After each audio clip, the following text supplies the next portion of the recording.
Parliament ఎన్నికలు సమీపిస్తూ ఉన్నాయి.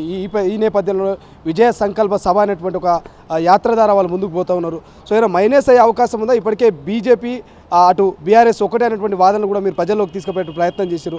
So ఏమైనా ఓట్లు చీలే అవకాశం ఉందా కాంగ్రెస్కి? ఎట్టి పరిస్థితుల్లో లేదు.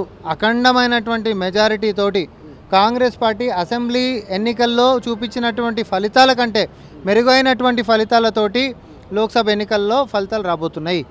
ఎందుకంటున్నా కూడా నేను చెప్తున్నా. ఎందుకంటే బీఆర్ఎస్ పార్టీ ఏదైతే వనరులను దోచుకున్నటువంటి దొంగలు ఎవరైతే ఉన్నారో వాళ్ళ మీద చర్యలు తీసుకోకుండా దొంగలని కప్పిపుచ్చి కాపాడినటువంటి పార్టీ లెక్క బీజేపీ అయింది. ఈరోజు అదే ఎన్వీఎస్ఎస్ ప్రభాకర్ మాట్లాడుకుంటా ఎఫ్ఆర్బిఎం లిమిట్స్ కూడా అయిపోయినాయి, ఇక రాష్ట్రానికి వచ్చేటటువంటి ఆర్థికపరమైనటువంటి అంశాలు ఏవి లేవని చెప్పి బీజేపీ యొక్క ఒక కుటిలమైనటువంటి నీతి, అంటే రాష్ట్రానికి ఏం చేయబోం. నేను కూడా కొన్ని ఉదాహరణలు చెప్తా. మీ ముఖాలకి ఏ రోజు కూడా రాష్ట్ర విభజన చట్టంలో ఉండాల్సినటువంటి హామీలను నెరవేర్చలే. అసలు ఉల్టా ఈడికెంచి ఉంటున్నటువంటి పసిబోర్డులని ఐటీఆర్లను ఎత్తుకొని పోయినటువంటి మీరు కృష్ణా జలాల్లో తెలంగాణ వాటాకి రావాల్సినటువంటి దాని గురించి ఏ రోజైనా గలమెత్తి ఢిల్లీలో కొట్లాడిరా అంటే లేరు. దేనికోసం ఉండండి కేంద్ర మంత్రి? ఏం పొడవనీకు ఉండండి కేంద్ర మంత్రిడా? రాష్ట్రానికి సంబంధించినటువంటి వనరులు పక్క రాష్ట్రంలోకి పోతున్నప్పుడు నువ్వు ఈ రాష్ట్రంకెంచి రిప్రజెంట్ చేస్తున్నటువంటి ఒక కేంద్ర మంత్రులు మీరు అసలు మీకు చేత కాకపోతే లేకపోతే మీరు దేనికి పనికిరానప్పుడు మాత్రమే కదా దాని గురించి కనీసం నోరెత్తి మాట్లాడినటువంటి పరిస్థితి. మీరు దేని మీద కొట్లాడరని చెప్పి ముఖం పెట్టుకొని వస్తారు. ఇది మేము అడుగుతున్నాం. ఈరోజు మీరు రావాల్సినటువంటిది తెలంగాణలో రానున్నటువంటి కాలంలో జరిగేటటువంటి రాజకీయం ఒకటి అధికారంలో ఉండుకుంటూ అసలైనటువంటి ఉద్యమాన్ని నడిపించుకుంటూ రాష్ట్రం యొక్క పునర్నిర్మాణం ముఖ్యమంత్రి రేవంత్ రెడ్డి గారు చేస్తూ ఉన్నారు.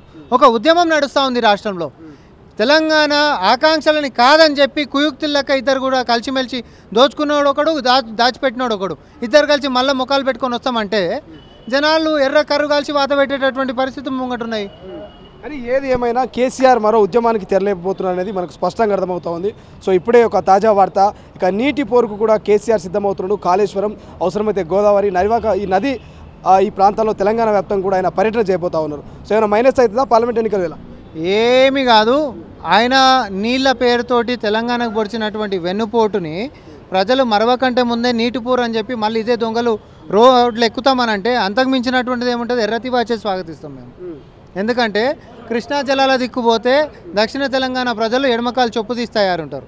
గోదావరి జలాలు దిక్కుపోతే కట్టినటువంటి కూలిపోయినటువంటి ప్రాజెక్టుల సాక్షిగా అక్కడ ప్రజలు ఎడమకాలు చొప్పు తీసి తయారుగుంటారు. మీరు అక్కడ పోయినా ఇక్కడ పోయినా అటు పోతే అటు ఎడమ చంప, ఇటు పోతే ఇటు కుడి చంప, రెండు చంపాలు కూడా ఎడమకాలు చొప్పుతోటి కొట్టనీక ప్రజలు సిద్ధంగా ఉన్నారు. మీరు ప్రజల నోట్ల మన్ను కొట్టినరు, ప్రజల జీవితాలతో ఆడుకున్నారు. భవిష్యత్తు లేకుండా చేసినటువంటి మీరు మీ దొంగలు మళ్ళీ వేషం మార్చుకొని మేము వచ్చి తెలంగాణకి మంచి చేస్తామనంటే నమ్మేటటువంటి పరిస్థితులలో తెలంగాణ లేదు.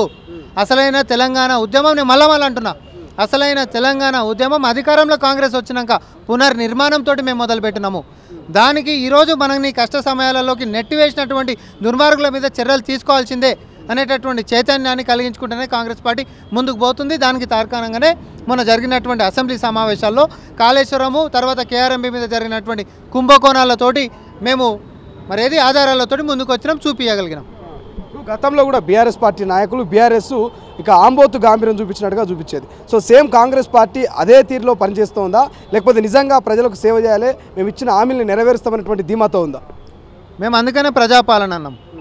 మేము నాయకులం కాదు, మేము సేవకులం అని చెప్పి స్వయాన ముఖ్యమంత్రి గారు అనేక సందర్భాలలో చెప్పిండు. ప్రజల్లోకి వెళ్తున్నటువంటి సంక్షేమాలైనా, అందరికీ కుల మతాలకు అతీతంగా పోతున్నటువంటి అందుతున్నటువంటి సంక్షేమాలైనా, లేకపోతే అన్ని రకాలుగా వస్తున్నటువంటి కొలువులైనా, పారదర్శకమైనటువంటి పరిపాలన అయినా, లేకపోతే స్కిల్ డెవలప్మెంట్ అనేటటువంటి ప్రభుత్వం తీసుకునేటటువంటి నిర్ణయాలైనా, లేకపోతే అటు బెల్ట్ షాపులైనా, లేకపోతే మాదక ద్రవ్యాల మీద ఉక్కుపాదం మోపుతున్నటువంటి తీరైనా, ఏ రకంగా చూసినా, లేకపోతే ఇతర దేశాలకు పోయి రికార్డు స్థాయిలలో ఇన్వెస్ట్మెంట్లు తెచ్చుకొని వస్తున్నటువంటి ఘనత అయినా ఇదంతా కాంగ్రెస్ పార్టీ ఖ్యాతే కదా. ఇలాంటి మొత్తం కూడా తెరిచిన పుస్తకం లెక్కన మేము చేస్తున్నాం కదా. గడిలలో కూర్చొని మేము చెప్పినోడే చిట్టిచ్చి పంపిస్తే వాడే లోపల రావాలి, వాని షోలు ఏం చెప్పారో ప్రపంచానికి తెలియకుండా పరిపాలన మేము చేస్తలేం కదా. కాబట్టి బ్రహ్మాండంగా ప్రజలు తెలంగాణ మొత్తం యావత్ ప్రతి గల్లీలో కూడా మొన్న ఓటు అయినటువంటి వాళ్ళు కూడా గుండెలలో పెట్టుకొని సార్ కాంగ్రెస్ పార్టీని గెలిపించి తీరుతాం, ఇట్లాంటి సర్కారే మాకు కావాలి, 10 సంవత్సరాల నుంచి మేము కోల్పోయి చాలా పెద్ద తప్పు చేసినాం అనేటటువంటి దాంట్లో ప్రజలు ఉన్నారు.